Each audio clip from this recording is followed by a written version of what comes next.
Big ബോസിൽ നിന്ന് ഇറങ്ങിയ ശേഷം തിരക്കോട് തിരക്കാണ് രേണുസുതിക്ക്. 100 ദിവസം ബിഗ് ബോസ് ഹൗസിൽ നിന്നിരുന്നെങ്കിൽ കിട്ടാൻ സാധ്യതയുള്ള പ്രതിഫലത്തിന്റെ ഇരട്ടി പുറത്തിറങ്ങി ചുരുങ്ങിയ ദിവസങ്ങൾക്കുള്ളിൽ സ്വർണമായും പണമായും രേണു സമ്പാദിച്ചു കഴിഞ്ഞു. 30 ദിവസത്തോളം ഹൗസിൽ നിന്ന ശേഷം രേണു സ്വമേധ ഷോ കിറ്റ് ചെയ്ത് പുറത്തു വരികയായിരുന്നു.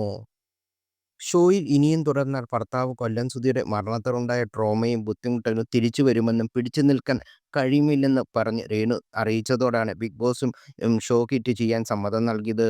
പുറത്തു വന്നതിന് ശേഷം നിരവധി ഉദ്ഘാടനങ്ങൾ ചെയ്യാൻ അവസരം രേണുവിന് ലഭിച്ചു. ശേഷം ഒരു റെസ്റ്റോറന്റ് പ്രൊമോഷനായി 15 ദിവസത്തോളം ദുബായിലായിരുന്നു രേണു. അവിടെ നിന്നുള്ള വീഡിയോകൾ വൈറലാകുകയും വിവാദമാകുകയും ചെയ്തിരുന്നു. രേണു ദുബായിലെ ബാറിൽ ഡാൻസറായി ജോലി ചെയ്തു എന്ന തരത്തിലായിരുന്നു അന്ന് പ്രചരിച്ചത്. എന്നാൽ സത്യം എന്താണെന്ന് കേരളത്തിലെ തിരികെ വന്നതിന് ശേഷം രേണു തന്നെ വ്യക്തമാക്കി. ഡയമണ്ട് മോതിരം, റെയ്മണ്ട് ഗ്ലാസ് തുടങ്ങി ഒട്ടനവധി സമ്മാനങ്ങളാണ് രേണു ദുബായിൽ നിന്ന് നാട്ടിലേക്ക് വന്നത്.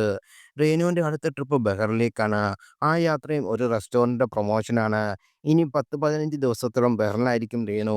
ആ വിദേശയാത്രയ്ക്ക് മുമ്പ് ഏറ്റെടുത്ത ഷൂട്ടുകൾ രേണു ഓടി നടന്ന് പൂർത്തിയാക്കുകയാണ്. ഇപ്പോഴിതാ രേണു ഒരു വീഡിയോയിലാണ് ചർച്ചയാകുന്നത്. ഭർത്താവ് സുധീരുടെ നാട്ടിൽ ഒരു ഷോപ്പ് ഉദ്ഘാടനത്തിനായി രേണു എത്തിയിരുന്നു. ആദ്യമായാണ് രേണു കൊല്ലത്ത് ഒരു പരിപാടി അതിഥിയായി എത്തുന്നത്. പരിപാടിക്ക് ശേഷം രേണു സുധീരുടെ കുടുംബ വീട്ടിലേക്ക് പോയി അമ്മയും ബന്ധുക്കളെയും സന്ദർശിച്ചു. സുധീരുടെ മരണത്തിന് ശേഷം ആദ്യമായിട്ടാണ് രേണു കൊല്ലത്തെത്തുന്നത്.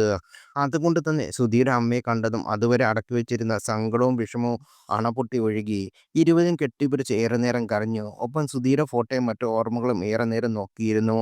വീഡിയോ വൈറലായതോടെ പോസിറ്റീവും നെഗറ്റീവുമായ നിരവധി കമന്റുകൾ വീഡിയോയ്ക്ക് താഴെ പ്രത്യക്ഷപ്പെട്ടു. രേണു ക്യാമറയ്ക്ക് കണ്ടത് കണ്ടാൽ സങ്കടം അഭിനയിച്ചു എന്നാണ് ചില കമന്റുകൾ. കരഞ്ഞപ്പോൾ ക്യാമറ നോക്കുന്ന രേണു ഇത്രയും എക്സ്പ്രഷൻ മതിയോ എന്ന് ചോദിക്കുന്ന പോലെ ഉണ്ടായിരുന്നു.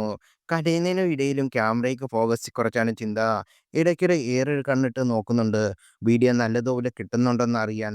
അഭിനയിച്ച് തറക്കുവാണല്ലോ അന്നിങ്ങനെ നീറുന്നു കമന്റുകൾ. അതേസമയം ചിലർ രേണുവിനെ അനുകൂലിച്ചു.